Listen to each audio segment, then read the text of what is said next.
नमस्ते किसान साथियों। अभी सरकार ने एक और कृषि यंत्र पर सब्सिडी अलॉट की है और इस वीडियो में हम उस कृषि यंत्र के बारे में चर्चा करेंगे एवं इस विषय पर भी चर्चा करेंगे कि काफ़ी किसानों की ये शिकायत रहती है कि उन्हें सब्सिडी नहीं मिल पाई है या वो उन्होंने काफ़ी बार प्रयास कर दिया लेकिन उन्हें अभी तक किसी भी कृषि यंत्र या यूँ कहें तो किसी भी सब्सिडी में अलॉटमेंट नहीं मिला है।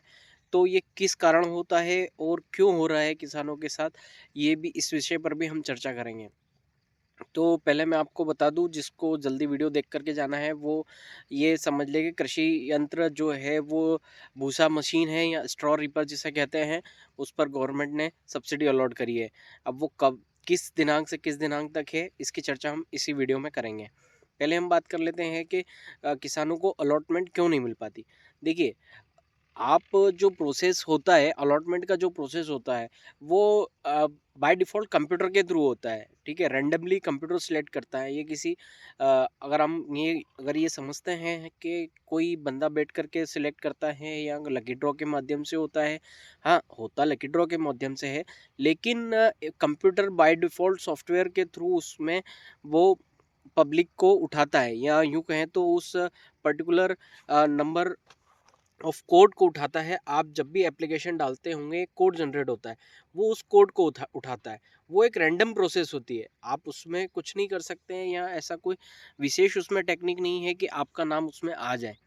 लेकिन हम उसमें ये ज़रूर ध्यान रख सकते हैं, जब आप आवेदन करें तो ये ज़रूर ध्यान रखें कि उसमें किसी प्रकार की कोई गलती ना हो।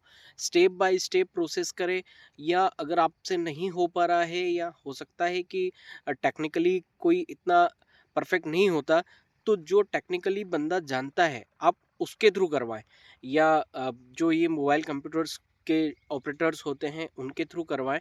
Step by step process follow करें, तो निश्चित रूप से मेरा मानना है कि आपका आवेदन सिलेक्ट होने के चांसेस बढ़ जाते हैं। मैं ये नहीं कहूँगा कि 100% हो जाएगा, लेकिन हाँ, आपके उसके चांसेस काफ़ी बढ़ जाएँगे। अब बात कर लेते हैं सब्सिडी कब तक अलॉट है।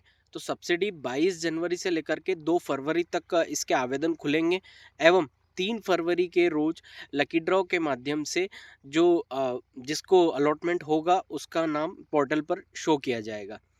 अब इसमें डॉक्यूमेंट्स की अगर हम बात करें तो डॉक्यूमेंट्स में आपका आधार कार्ड, ज़मीन की B1 और बैंक पासबुक और 10,000 रुपये की डीडी लगेगी। डीडी बैंक के माध्यम से बनवानी है और निश्चित तौर पर आप ये ज़रूर ध्यान रखें किसान साथियों कि step by step process follow करें।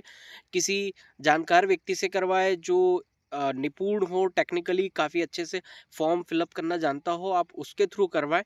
तो निश्चित रूप से इस चीज़ के चांसेस बढ़ जाएँगे कि आपको अलॉटमेंट मिल जाए। और इसी तरह की किसान से खेती से जुड़ी जानकारी के लिए हमें फॉलो करें। धन्यवाद।